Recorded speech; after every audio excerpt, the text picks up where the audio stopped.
Hello students, welcome to IASBYHEART. Welcome to today's comprehensive editorial analysis. இன்னைக்கு analysisல editorial and open-end pages பார்க்கலாம். எல்லா articlesலயுமே இன்னைக்கு ஏதாவது ஒரு political tinge இருக்கதா செய்யுது. ஸோ நம்ம அதையும் மீறி UPSC perspectiveல எப்படி ஒரு neutral stand எடுக்கலாம் அப்படிங்கிறத இன்னைக்கு வீடியோவில் பார்க்கலாம். So without any further delay, let's get into today's video. So let's look at the first article of today, going beyond Tamil Nadu's freebies narrative. இந்த ஆர்டிக்கலில் முக்கியமான விஷயம், ஃபார் எக்ஸாம்பிள் இப்போ நீங்கள் மெயின்ஸ் எழுத போகிறீங்க இல்லை இன்டர்வியூ அப்பியர் ஆகுறீங்க, யூ ஆர் ஃப்ரம் தமிழ்நாடுனா அதுவும் இந்த வருஷம் எலெக்ஷன் நடந்திருக்க வருஷம் ஃபர்ஸ்ட் கொஸ்டின் உங்ககிட்டேருந்து வர்றது இந்த கொஸ்டினாக கூட இருக்கலாம். தமிழ்நாடுல எப்போ பாரு எல்லாத்தையுமே ஃப்ரீபியாக ஒரு எலெக்ஷன் ப்ராமிஸ் பண்ணுறீங்க. அதே time Tamil Nadu is one of the state that has highest state fiscal deficit. அப்படி இருக்கும்போது இந்த ஃப்ரீபி கல்ச்சர் மக்களை லேசி ஆக்குதா இல்லை அவங்கள இன்னும் ப்ரோஆக்டிவாக டீல் பண்ண ஹெல்ப் பண்ணுதா அப்படின்னு உங்களுக்கு என்ன ஒப்பீனியன் அப்படிங்கிறத கண்டிப்பாக கேட்குறதுக்கு இன்டர்வியூ கொஷனில் இது ஒரு நல்ல வாய்ப்பாக இருக்குது.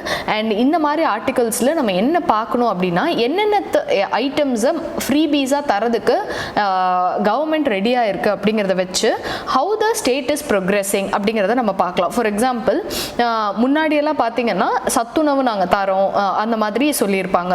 ஸோ அப்படின்னா என்ன அர்த்தம்னா வாட் ஸ்டேட் என்ன ஸ்டேஜில் இருந்தோம் அப்படின்னா மக்களுக்கு அப்போ ஒருவேளை சோறு கூட ப்ராப்பரான நியூட்ரிஷியஸ் ஃபுட்டு கிடைக்கல.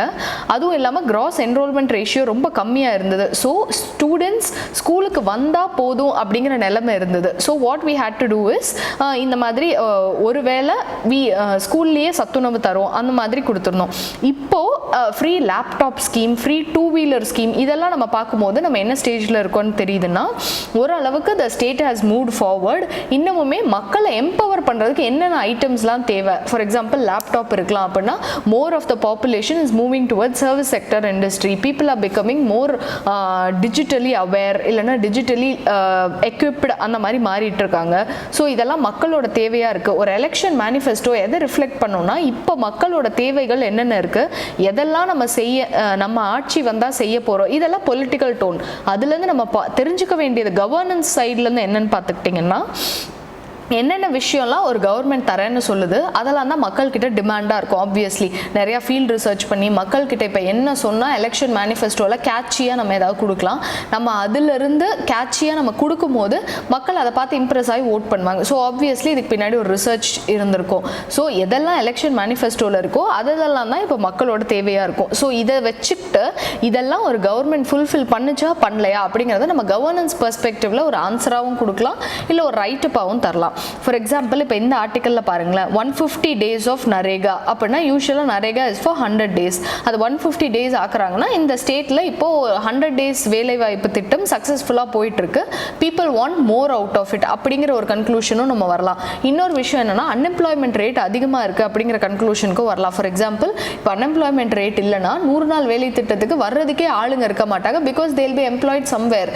இப்போது அதுக்கே நிறைய பேர் வராங்க. மக்களுக்கு இப்போ ஒரே சோர்ஸ் ஆஃப் இன்கம் நரேகா தான் அப்படின்னு இருக்கும்போது சரி ஓகே 100 daysக்கு பதிலாக நாங்கள் 150 days தரோம் அப்படின்னு சொல்லும் போது இதை நம்ம ரெண்டு பெர்ஸ்பெக்டிவ்ல அண்டர்ஸ்டாண்ட் பண்ணிக்கலாம்.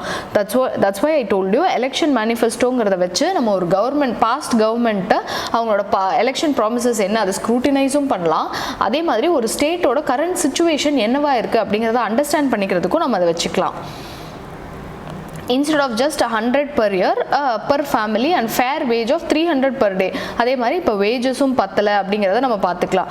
Reintroduction of urad dal and public distribution system, உளுந்த வந்து ரேஷன் ஷாப்பில் தரது. இதுலேருந்து நம்ம என்ன கன்க்ளூஷன் வரலாம், ரீசெண்டாக உளுந்தோட விலை ரொம்ப அதிகமாச்சு. அதுக்கு என்ன ரீசன்னு பார்த்தீங்கன்னா mostly this is cultivated in north India. North இந்தியாவிலேருந்து இங்கே வரணும் அப்படின்னா பெட்ரோல் ப்ரைஸஸ் தேவைப்படும். பெட்ரோல் ப்ரைஸஸையும் அதில் ஆட் பண்ணோன்னா அந்த ப்ராடக்டோட ப்ரைஸ் அதிகமாகிடும். பெட்ரோல் ப்ரைஸ் ஏன் இன்க்ரீஸ் ஆச்சுன்னு பார்த்தீங்கன்னா லாக்டவுனில் ஏன் இன்க்ரீஸ் ஆச்சுன்னா நம்ம சவுதி அரேபியாவிலேருந்து இம்போர்ட் பண்ண முடியாமல் போச்சு. இப்போ ஒருவேளை அங்கே ஏதாவது ப்ராப்ளம் நடந்திருந்தது அப்படின்னா இந்த மாதிரி ஒரு சின்ன இன்ஃபர்மேஷன்லேருந்து நம்ம அதோட பேக்ரவுண்டை பேக் ட்ராக் பண்ணிகிட்டே போகும்போது you will be able to understand lot of history. For children's nutrition, it proposed to add milk in the school meals. அப்படின்னா என்ன அர்த்தம்னா சக்ஸஸ்ஃபுல்லாக ஒரு ஸ்கீம் போயிட்டு இருக்கு, இதுக்கு வேல்யூ அடிஷன் பண்ணுறாங்க. மீனிங் அப்போ அந்த mid day meal scheme is successful here. Milk add பண்ணோம் because milk is a complete food. Tamil Nadu already serves eggs every day, already we are giving that. Running a program well requires decent work conditions for staff. அதே மாதிரி pension and gratuity for anganwadi and mid day meal workers. இவங்களுக்கு இப்போ pension gratuity இதெல்லாம் கிடையாது. We have to recognize them also as workers.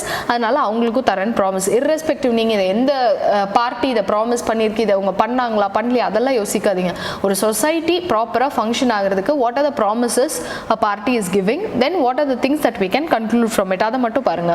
Increase maternity entitlements under doctor Muthulakshmi Reddy schemes. So இப்போ maternity இதுலேருந்து நம்ம பார்க்கலாம். முன்னாடி 18,000 தந்துட்டு இருந்தாங்க, இப்போ 24,000 தராங்க. இது ஏன் தராங்க அதை கொஞ்சம் யோசிச்சு பாருங்க. பிகாஸ் இப்போ 18,000 கண்டிப்பாக பத்தாது. அது ஏன் பத்தாதுன்னு யோசிச்சு பார்த்தீங்கன்னா inflation has gone up. Inflation ஏன் ரைஸ் அப் ஆச்சு? Because of this corona lockdown, நிறைய மக்கள் கிட்ட காசு இல்லை, அந்த மாதிரி போனதுனால இன்ஃப்ளேஷன்னா ஜென்ரல் இன்க்ரீஸ் இந்த ஜென்ரல் ப்ரைஸ் லெவல். ஸோ இந்த ஒரு சென்டென்ஸ்லேருந்து நம்ம எக்கனாமிக்ஸ்லேருந்து என்ன கவனிக்க முடியும் அதெல்லாமும் பாருங்க. இது ஜஸ்ட் பொலிட்டிக்கல் ஆர்டிக்கல் அப்படின்னா அதை don't just move over.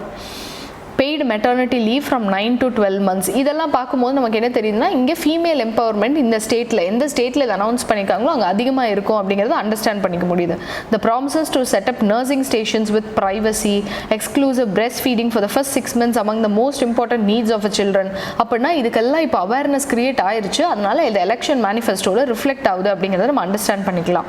There is also a proposal to set up 500 new canteens modelled on Amma canteens. இதெல்லாம் தான் இந்த ஆர்டிக்கலில் நம்ம தெரிஞ்சுக்க வேண்டிய விஷயம். Next one, Haryana's widely criticise possibly unconstitutional move to reserve jobs for locals one party. இதெல்லாம் டிஎம்கே ஏடிஎம்கே இதெல்லாம் நமக்கு இப்போ தேவையில்லை. Because we are UPSC aspirants, we are bureaucrats. We should not think from party perspective rather than people perspective. To reserve 75% of private jobs for locals. It is a misguided, impractical promise that could lead to corruption and red tapeism without any substantiative gains. இந்த மாதிரியும் ஒருத்தவங்க propose பண்ணியிருக்காங்க. இவங்க இவ்வளோ தைரியமாக எந்த ஒரு பார்ட்டியாக இருக்கட்டும் இந்த மாதிரி ஒரு ஐடியாவை ப்ரப்போஸ் பண்ணுறாங்கன்னா என்ன அர்த்தம்? ஒன்று, அங்கே அன்எம்ப்ளாய்மெண்ட் ரொம்ப அதிகமாக இருக்குது, அந்த ஒரு கன்க்ளூஷனுக்கு நம்ம வரலாம். செகண்ட் என்னென்னா க்ரோயிங் கம்யூனிசம், அதாவது இப்போ எங்கள் ஸ்டேட் அந்த மாதிரி ஒரு ஸ்டேட் கான்ஷியஸ்னஸ் வருது. Instead of India is my country போகாம தமிழ்நாடு இஸ் மை ஸ்டேட், அந்த மாதிரி ஸ்டேட் கான்ஷியஸ்னஸ் அதிகமாக வரும்போது நம்ம ஊர் ஆளுங்களுக்கு நம்ம நிறைய வேலை தரோம் அப்படின்னு ஒரு பார்ட்டி ப்ரப்போஸ் பண்ணும். பிகாஸ் எப்போவுமே they'll do a study, they'll understand what is the sentiment of the people and then only they'll propose reforms. அந்த மாதிரி இருக்கும்போது இதெல்லாமுமே இப்போ ஒரு த்ரெட்ஸ் தமிழ்நாடு இஸ் ஃபேஸிங். அதுக்காக நம்ம இதை பார்த்துக்கலாம். அதே மாதிரி ingrain inequality in our society அதை ரெடியூஸ் பண்ணுறதுக்கு compensation of 24,000 for women as maternity entitlement in unorganise sector. So unorganise செக்டரில் women are not taken care of. அதுக்காக இது ஆல் திஸ். இந்த மாதிரி நான் இதுன்னு இல்லை, இந்த ஆர்டிக்கல் நான் உங்களுக்கு ஒரு மாடலுக்காக சொன்னேன். இந்த மாதிரி எந்த பொலிட்டிக்கல் ஆர்டிகல்ஸ் எடிட்டோரியலில் வந்தாலும் don't just randomly skip over it. Try to understand why this promise election promises propose by the party. Moving on to the next question. இப்போ ரீசெண்டாக Joe Biden allowed a ban on issuance of H-1B visas to lapse. அதாவது இனிமேல் அந்த pan கிடையாது. இதுலேருந்து நம்ம ரெண்டு conclusion வரலாம். ஒன்று, he is taking a little softer stand than his predecessor who is Mr. Donald Trump. அவரை விட ஒரு சாஃப்டர் ஸ்டாண்ட் எடுக்கிறாரு அப்படிங்கிறது நமக்கு புரியுது. அண்ட் இந்தியன்ஸோட ரோல் எவ்வளோ இம்பார்ட்டன்ட் யூஎஸில் அப்படிங்கிறதும் இதில் புரியுது. to pull US from the harsh immigration policies imposed by his predecessor. This will have a significant and favorable impact for Indian nationals who are seeking employment in US tech firms, because almost 70% of the Indians are getting benefited from this move who are staying in US. Up to 2 lakh workers were blocked by the result of Mr. Trump's proclamation in last June. இப்போ the stated aim is to prevent foreign workers from cornering jobs in the context of economic distress associated with COVID pandemic. இதில் என்ன நடக்குதுன்னா, இப்போ இந்தியன்ஸ்க்கு இப்போ அங்கிருந்து அவங்க சம்பாரிச்சு காசு இங்கே அனுப்புகிறாங்க அப்படின்னா நமக்கு $100 அப்படின்னா இன்ட்டு 70 rupeesன்னு போட்டால் 7,000 rupees வருது. அவங்களுக்கு அது வெறும் 100, நமக்கு அது 7,000. இப்படி பார்க்கும்போது what people will do is, இப்போ இந்தியன்ஸாக இருந்தால் பண்ணுறாங்கன்னா எங்களுக்கு இந்த வேலை கொடுங்க, நாங்கள் உங்களுக்கு ரொம்ப சீப் ரேட்டில் பண்ணித்தரோம் அப்படின்னு சொல்லும்போது வாட் அமெரிக்கன்ஸ்னால் அவங்களுக்கு அந்த $100 வச்சு அவங்களால எதுவுமே பண்ண முடியாது. அவங்களுக்கு அது வெறும் $100, நமக்கு அது $7,000. அப்படி அந்த டிஃப்ரென்ஸ் வரதுனால people are preferring more Indians, இல்லைனா people who are looking for less amount, அந்த மாதிரி கம்மி காசில் யார் நிறைய வேலை பார்ப்பாங்களோ அவங்களுக்கு போகிறதுனால நேட்டிவ் அமெரிக்கன்ஸ்க்கு வேலை இருக்க மாட்டேங்குது அப்படிங்கிறது தான் போன் ஆஃப் கன்டென்ஷன். இதை எப்படி மாற்ற போகிறாங்க, what they are gonna do, அதுதான் சர்டன் ஃபிகர்ஸ்லாம் சொல்லியிருக்காங்க. IT services exported to US இது எவ்வளோ அப்படின்னு பார்த்தீங்கன்னா $29.7 billion in 2019 and 3% more than 2018. So நம்மளோட ஐடி சர்வீஸ் செக்டரோட கான்ட்ரிபியூஷன் டு யூஎஸ் அதிகமாகிட்டே தான் போகுது அப்படிங்கிறது இதில் இந்த ஆர்டிக்கலில் சொல்லியிருக்காங்க. இதுலேருந்து நம்ம என்ன ஒன்று கன்க்ளூட் பண்ணலாம்னா, இந்த மாதிரி ஓரளவுக்கு சாஃப்ட்வேர் ஸ்டான்ஸ் எடுத்திருக்காங்க towards Indians. But the thing is, இதை வச்சு நம்ம எதுவுமே பண்ண முடியாது. He will continue to push gradual reforms that nudge US economy, because obviously எந்த ஒரு பிரசிடெண்ட்டாக இருந்தாலுமே they have to serve to their citizens. அப்படி இருக்கும்போது அவங்க வந்து ஓரளவுக்கு ப்ரோ அமெரிக்கன் ஸ்டான்ஸ் எடுக்கவும் தான் செய்வாங்க. we should also be prepared for it. Fund support from government is vital for continual of treatment of rare diseases. இப்போ ரீசெண்டாக 2020 notification national policy for rare diseases after various intervention including the court is pegged on the principle of inclusion. various rare diseases இருக்குது, அதுக்கு government என்னென்னலாம் பண்ண போகுது, அதோட positive என்ன negative என்ன அதை தான் இதில் சொல்கிறாங்க. financial support for one time treatment of up to 20 lakh introduces crowd funding mechanism. அதாவது நிறைய பேர் ஃபண்ட் பண்ணலாம். creates a registry of rare diseases, provides of early detection. இதெல்லாம் பாசிட்டிவ்ஸ். க்ரௌட் ஃபண்டிங் உண்டு, அதாவது கவர்மெண்ட் மட்டுமே ஸ்பெண்ட் பண்ணாமல் ப்ரைவேட் செக்டார், இண்டிவிஜுவல் பீப்புள், அப்புறம் வேரியஸ் ட்ரஸ்ட்ஸு, என்ஜிஓஸ், இந்த மாதிரி நிறையா பேர் ஃபண்ட் பண்ணலாம். ஒரு க்ரௌடே ஃபண்ட் பண்ணுறதா க்ரௌட் ஃபண்டிங். அதே மாதிரி introduce registry of rare diseases. India இன்னமுமே அந்த மாதிரி ஒரு ரெஜிஸ்ட்ரி மெயின்டைன் பண்ணல. ரேர் டிசீசஸ் ரொம்ப கம்மி பாப்புலேஷனை தானே அஃபெக்ட் பண்ணுது, அதனால் நமக்கு அதுக்கு எதுக்குன்னு நம்ம இத்தனை நாள் விட்டுருந்தோம். But the thing is we are gonna keep a track of it from now on. அதே மாதிரி ஏர்லி டிடெக்ஷனுக்கும் ஹெல்ப் பண்ணும். ரேர் டிசீசஸ்னு எப்போ நம்ம ஒரு டிசீஸஸ் சொல்லுவோம்னா, it does not occur frequently and 3 markers are used: the total number of people with the disease, its prevalence and the availability of treatment option. இந்த மூணு வச்சு தான் எவ்வளோ பேர் அஃபெக்ட் ஆகிருக்காங்க, அஃபெக்டட் பாப்புலேஷன் எவ்வளோ பேர், அது எவ்வளோ ப்ரிவாலண்ட்டாக இருக்குது, முன்னாடி இருந்தது இப்போ அந்த மக்கள் யாருமே இல்லை அப்படின்னா that is different. Third one என்னென்னா, ட்ரீட்மெண்ட் எவ்வளோ பேருக்கு அவைலபிளாக இருக்குது, இன்னும் அதுக்கு க்யூர் உண்டா கிடையாதா. இந்த 3 க்ரைட்டீரியா வச்சு தான் ஒரு டிசீஸை ரேர் டிசீஸா இல்லை காமன் டிசீஸாக நம்ம சொல்கிறது.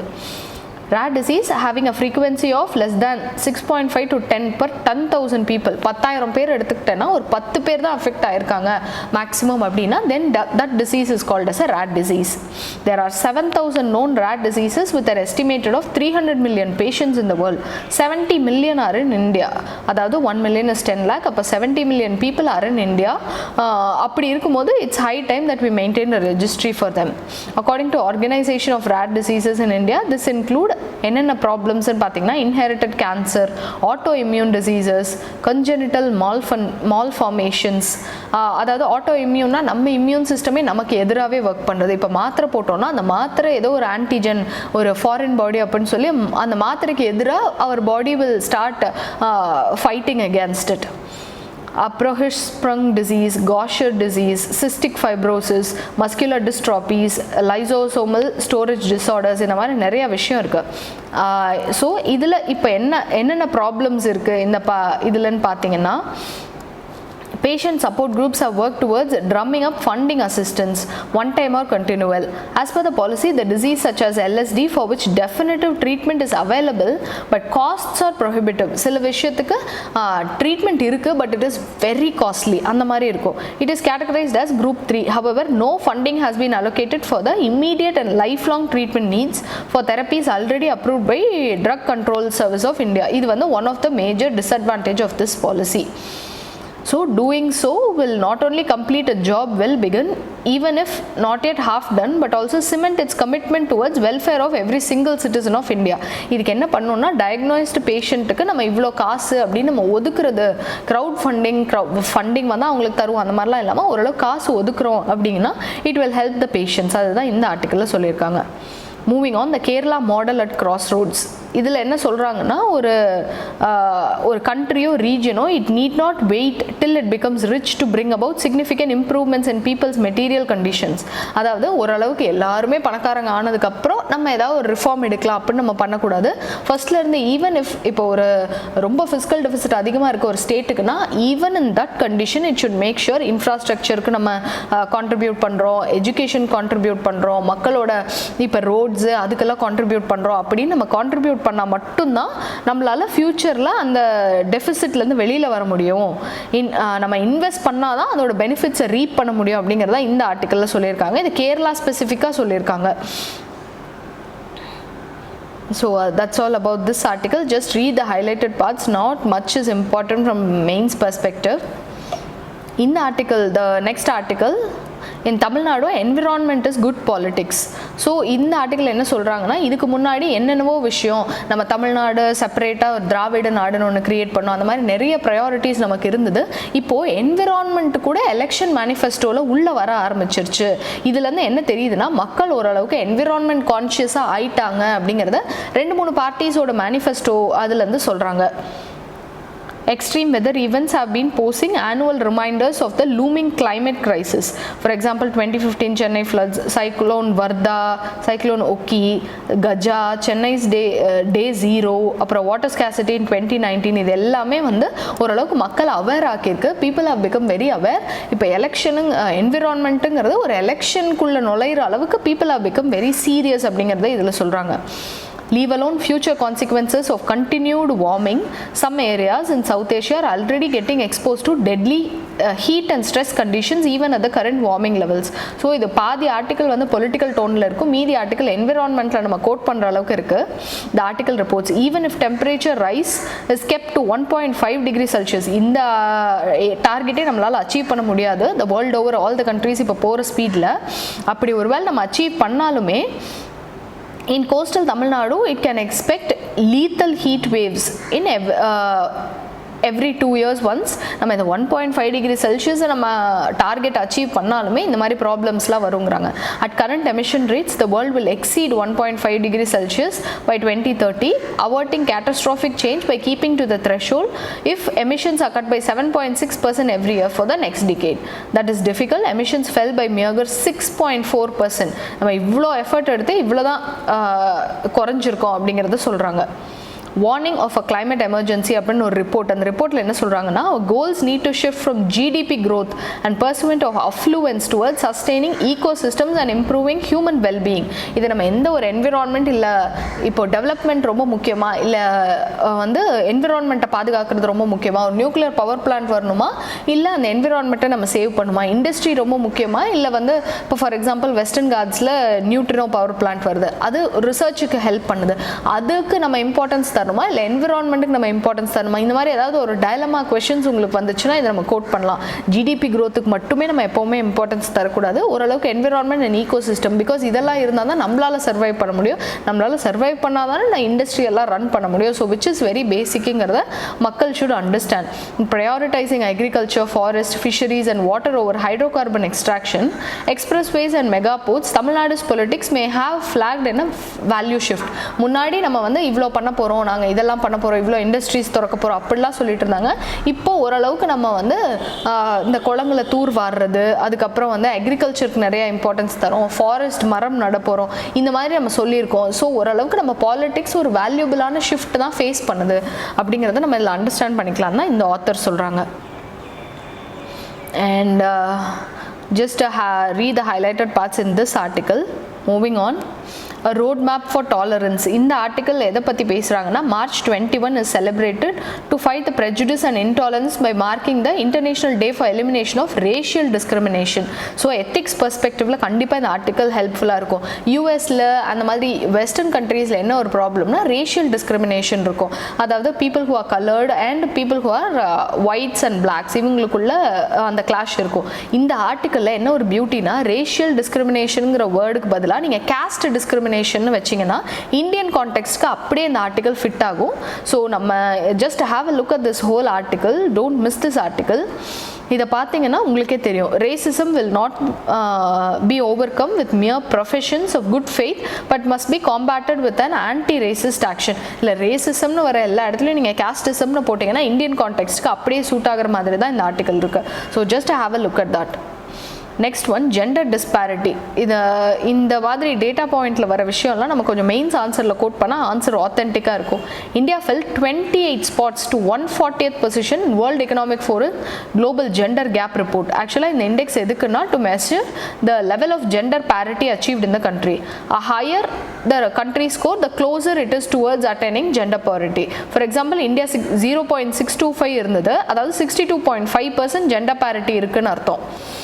India has had its lowest ranking in terms of health and survival. இதில் நிறைய இண்டிகேட்டர்ஸ் இருக்கும். அதில் இந்தியா எங்கே இருக்குது அப்படின்னு பார்த்தீங்கன்னா ஹெல்த் அண்ட் சர்வைவலில் தான் ரொம்ப மோசமாக இருக்குது. 0.25, India was ranked about 140 out of 156. இவ்வளோக்கும் பெண்களை மதிக்கிறது, அப்புறம் நிறைய ரிவர்ஸ்க்கெல்லாம் நம்ம விமன் நேம் வச்சுருக்கு, கேஞ்சஸ், யமுனா, இந்த மாதிரி எல்லாத்துக்குமே விமனுக்கு அதிக ரெஸ்பெக்ட் கொடுக்கறது நம்ம கல்ச்சர்லேயே இருக்குது. அப்படி இருக்கும்போது இன்னுமுமே ஜெண்டர் கேப்பில் India is lagging so behind. The country fared relatively better in terms of political empowerment of women. இதில் மொத்தம் 4 indicators இருக்குது. Economic participation and opportunity, educational attainment, health and survival, political empowerment. Political empowermentல we fared a little better. Economic participation also India is better because many women are going to work. Sri Lanka அதெல்லாம் compare பண்ணும்போது educational அட்டைன்மெண்ட்டில் India is better. Health and சர்வைவல்லாம் we are in the very least spot. India 155. இதுக்காக என்னென்ன இப்போ mains கொஷினே இதை drive பண்ணி வரலாம். What are the schemes that we have focused for women's health and survival? மாத்ரு வந்தனா யோஜனா, அப்புறம் ஆன்டினேட்டல் செக்கப், அந்த மாதிரி நிறைய ஸ்கீம்ஸ் இருக்குது. just have a look at those schemes. So that's all for today's articles. I hope I've covered all the articles in a holistic manner. Kindly tune in tomorrow for tomorrow's articles. Thank you.